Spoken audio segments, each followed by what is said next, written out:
Mantan Presiden Filipina Duterte ditangkap ICC. Selasa, 11 Maret 2025, menjadi hari yang bersejarah sekaligus kontroversial bagi Filipina. Mantan Presiden Rodrigo Duterte, sosok yang dikenal sebagai The Punisher, ditangkap di Bandara Utama Manila. Penangkapan ini dilakukan setelah pemerintah Filipina menerima surat perintah resmi dari Pengadilan Kriminal Internasional atau International Criminal Court, ICC.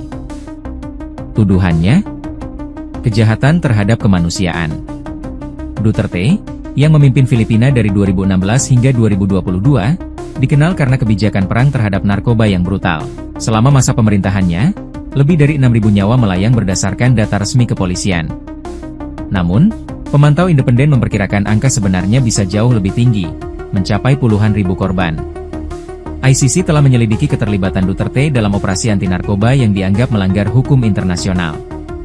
Meskipun pemerintah Filipina sempat meminta penundaan penyelidikan pada 2021, ICC memutuskan untuk melanjutkan investigasi pada Januari 2023, menyatakan bahwa penyelidikan lokal tidak memadai. Penangkapan Duterte terjadi dalam situasi yang kacau.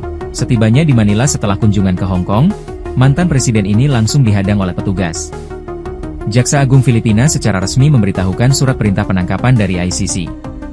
Beberapa jam kemudian, Duterte diterbangkan ke Den Haag, Belanda, untuk menghadapi proses hukum.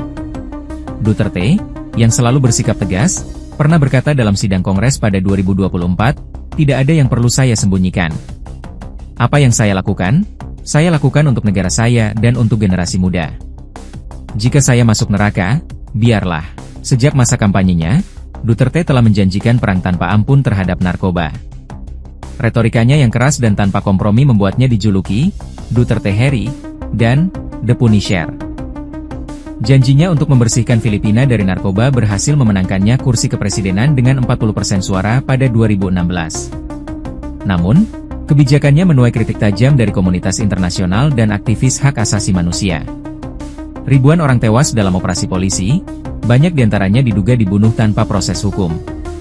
ICC bahkan memperkirakan korban tewas mencapai 12.000 hingga 30.000 orang antara 2016 dan 2019. Kini, Duterte harus menghadapi konsekuensi dari kebijakannya yang kontroversial. Penangkapan ini menjadi ujian besar bagi sistem hukum internasional dan bagi Filipina, yang masih terbelah antara dukungan dan penolakan terhadap warisan Duterte. Ikuti terus informasi-informasi lainnya di SIP News Network.